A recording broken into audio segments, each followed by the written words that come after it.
Waan Habashaan nu goote. Jalqaba jaarraa 18 barri Amaarri jabaatte. Sababa bishinaatiif faranjiin gargaartee meeshaa ammayyaatiin Oromoo weerarte. Qawween Awurooppaan kenniteef jayna isaan gootee gaafa Oromiyaa qabachuuf abdii guutuun kaatee gara jabeenya jaboon nurratti duula bante. Mootiin Amaara Manzee 1813 kaasee akaakayyuun Minilik maqaan Sahla Sillaasee kan yeroo duraatiif Oromoo cabse.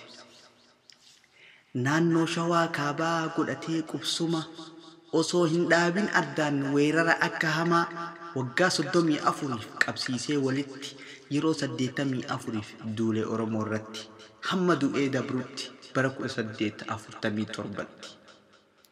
Nama miidhaa guddaa geessise nurraan seenaan hin dagatu gocha isaa.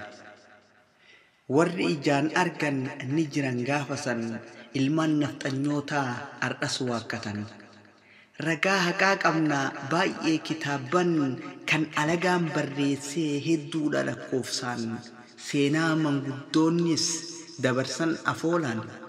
Barreessuun Oromoof gaafas ta'us rakkoo yoom soba tahee beekaa kan barraa'een tokko.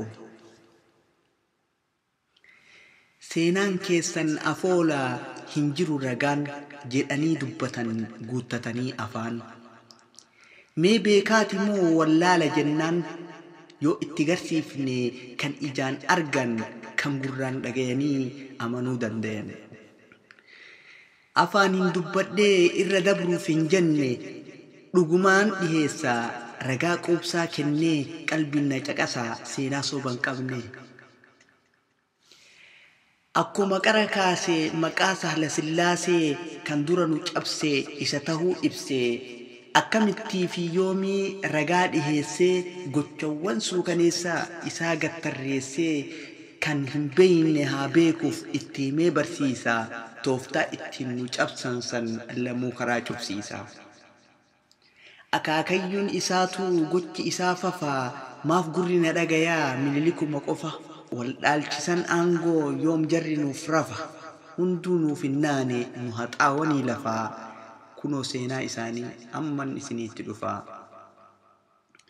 The Highland of Ethiopia kitaaba jedhu dubbisee waan Oromoo dhaga'ee baay'ee na dinqisiisee isiniifan hima irraa seenaa nama barreessee. Sahla Sillaaseef ergame biyya Bombaay keessaa lammii Biritaaniyaati harrisi maqaan isaa. Awurooppaan Habashaa gargaaruu mirkaneessee gargaarsi jaraa hima akka Oromoo balleesse. 1841 barris barbaachisaa ragaa qubsaa godhuuf dubbii naa jabeessaa.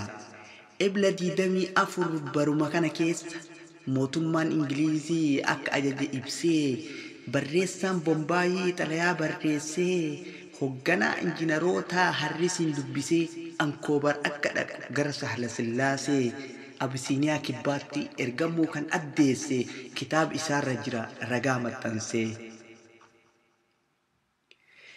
Baatii 18 taa'ee isa bira faranjichi taajjabee gocha isaatirraa waan dhagayee fi arge yoom hambise irraa kitaaba guddaa barreesse iccitii Amaaraa The Highland of Ethiopia jedhee dura himeera.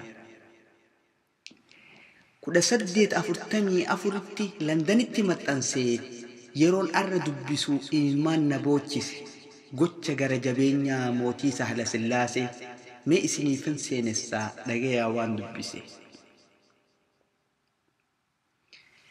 Waa'ee Finfinnee kaasee kitaaba isaa keessatti bobbaa boojiif saamichaa kutaa jedhu jalatti gocha waraana Amaaraa waan nama suukaneessaa akkana jedha harrisse dhugaa arge odeessaa. Dura Sahla Sillaaseen marii xiqqoo godhee gara loltuu isaatti fuula gara galee ayyaanni abbootii isin haa jajjabeessu jedhee waraana isaatiif erga eebba godhee akka Oromoo barbadeessan gubaa fi qawween qajeelche gara jaraa ajajetti kennuun. kan weeraruuf deeman qe'ee Oromoo laalee haala isaan itti jiran akkanatti xiinxalee dubbadhee jedha harresse ani ittiin daballee.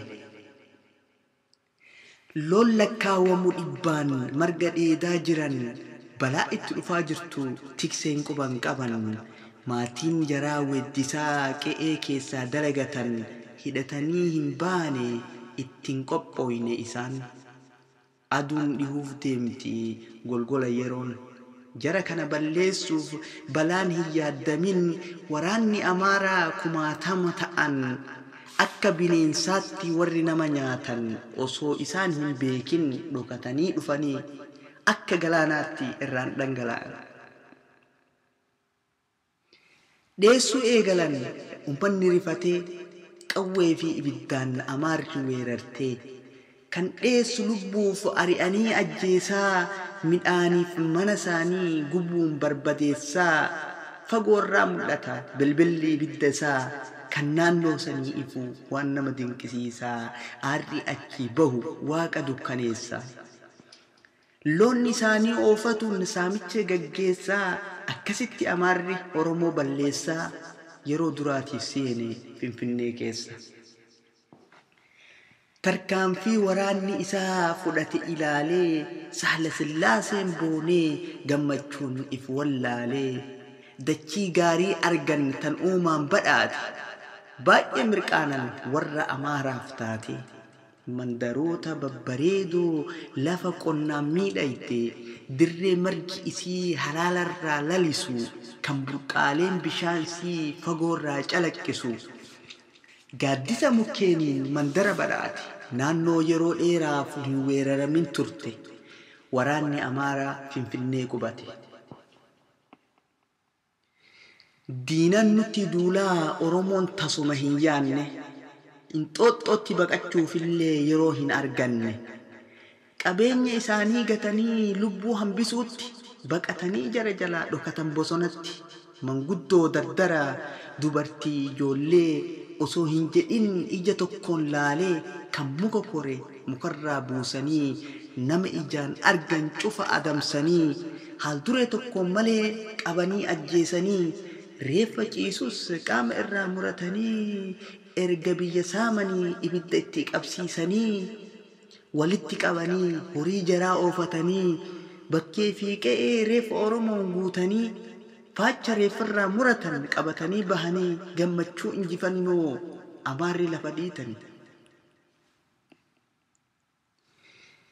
Sirni waraana Habashaa sirna waraanaatii miti kan hundaa'e dagachiisee weeraruu irratti ummata ajjeesuu qaluu bakka deemutti erga Finfinnee qabates hin dhaabbanne achitti waraanni mootii kanaa dabre naannoo biraatti ammas ganda Oromoota kan yakkaa jedhamutti osoo isaan hin yaadin akkuma Finfinneetti ajjecha daangaa hin qabne raawwate irratti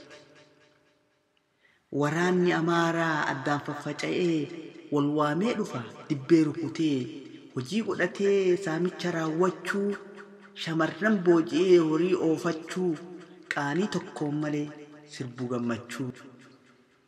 Bultii waraana Amaaraa harriseeroo dubbatu jedha raajiidha halkan sagaleen dhagayamtu karaa tokkoon iyyi loon Oromoo goolamee karaa biraan iyyansa shamarran booji'amee kan gurra nama duuchu kanatti makamee ibidda gubaa jiru mandaratti qabamee.